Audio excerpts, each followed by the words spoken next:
After he was captured in Afghanistan in November 2001, John Walker Lindh became known as the American Taliban. He was scorned as a traitor.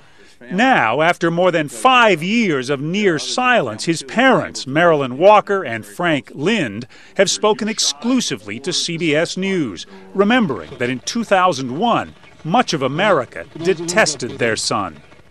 Given the temperature in the country at the time after 9/11, I could understand it. People were angry. They were confused. There was a lot of pain. Here's the guy to blame. Let's blame him. I mean, it's not rational. I don't think it was a rational thing, but didn't have anywhere else to put it. But it was like a nightmare for us as a family, nightmare. Because we know John. We know he's not anti-American. We know he doesn't have any sympathy for terrorism. And yet here he stood accused of these things in the public eye, in the media. Videotape showed Lindh being questioned at an Afghan prison camp by CIA agent Mike Spann. Soon after, Spann was killed in a battle with prisoners. There was the American hero and the American traitor. That was the story. That's how the New York Times portrayed it. And then the media picked it up from there, the good American and the bad American. It was completely unfair. John was wounded and nearly killed in the same uprising where Mike Spann was killed. They were both victims of the same circumstances. John was not on the wrong side. He was just trying to survive and escape. Marilyn Walker remembers the pictures of her son wounded and hungry. Oh, it's been a couple years since I'd seen him.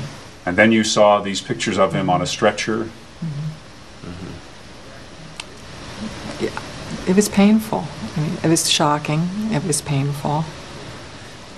He was almost killed. He was very, very fortunate to survive this prisoner massacre uprising that occurred where he was. He was very fortunate to survive, but he was in very bad shape when they first picked him up. And bad shape certainly for a parent to have to view that from that distance. You can see the terror in his eyes. I mean, I've looked at those photographs over and over again, and there's terror in his eyes. John Walker Lindh grew up in Washington, D.C. and California. At 16, he converted to Islam.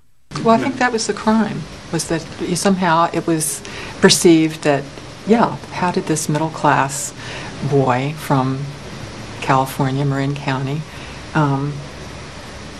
convert to such a religion as Islam?